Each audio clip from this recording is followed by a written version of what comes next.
ఈయన హెచ్సి ముఖర్జీ గారు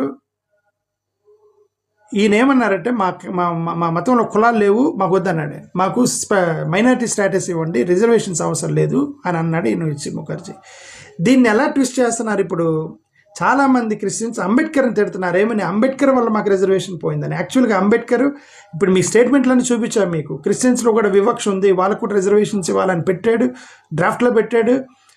వీళ్ళ ఇంటికి వెళ్ళి మరి చెప్పాడు మీరు కూడా కొట్లాడండి అని. కానీ ఈయన హెచ్సి ముఖర్జీ అనేటువంటి ఒక ఆయన అడ్డుపడ్డాడు, క్రైస్తవుడు.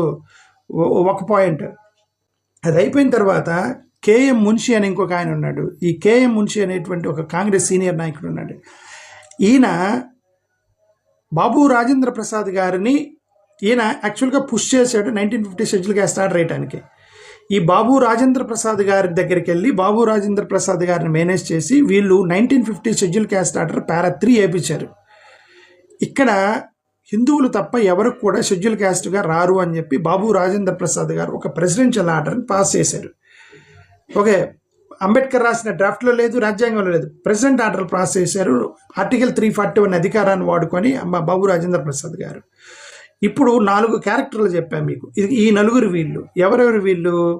ఒకటి, ఫస్ట్ 1932లో పొలిటికల్ పర్పస్ కోసం డూప్లికేట్ అవుతుందని చెప్పేసి క్రైస్తవులని దళితులని విడదీశాడని బ్రిటిష్ వాళ్ళు చట్టంలో 1935 ఇండియా యాక్ట్లో క్రిస్టియన్స్ను కూడా దళితులుగా కలిపి 8 సంవత్సరాలు దళితులుగా పరిగణించిన తర్వాత 8 సంవత్సరాలు షెడ్యూల్ క్యాస్ట్గా పరిగణించిన తరువాత 1932లో అప్పుడు బ్రిటిష్ వాళ్ళు డివిజన్ చేశారు కదా, కాబట్టి మనం కూడా డివైడ్ చేద్దామని చట్టాన్ని వదిలి బైపాస్ చేసి 1932ని బేస్గా తీసుకొని ఈయన సర్దార్ వల్లభాయ్ పటేల్ గారు అబ్జెక్షన్ చెప్పడం, మున్షి గారు బాబు రాజేంద్ర ప్రసాద్ గారిని మేనేజ్ చేయటం, బాబు రాజేంద్ర ప్రసాద్ గారు మున్షి గారిని పటేల్ గారిని సపోర్ట్ చేసినటువంటి all India Christian council president HC Mukherjee గారు, వీళ్ళు నలుగురు కలిసి 1950 షెడ్యూల్ క్యాస్ట్ ఆర్డర్ పారా 3ని పాస్ అయ్యేది చూశారు.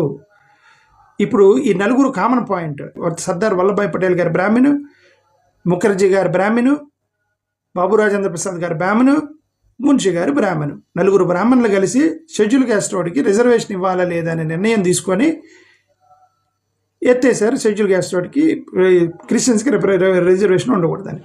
వీళ్ళు నలుగురు బ్రాహ్మిన్స్, ఇది ఒక్కటే కదా కామన్ పాయింట్. ఇంకొక కామన్ పాయింట్ ఉంది. సర్దార్ వల్లభాయ్ పటేల్ గారు his ideologically close to RSS, Munshi గారు is member of RSS, Babu Rajendra Prasad గారు ఈజ్ మెంబర్ ఆఫ్ హిందుత్వ, అంటే ఆర్ఎస్ఎస్ మెంబర్ కాదు కానీ హిందుత్వకు సంబంధించిన ఒక లింక్ ఉంది బాబు రాజేంద్ర ప్రసాద్ గారికి.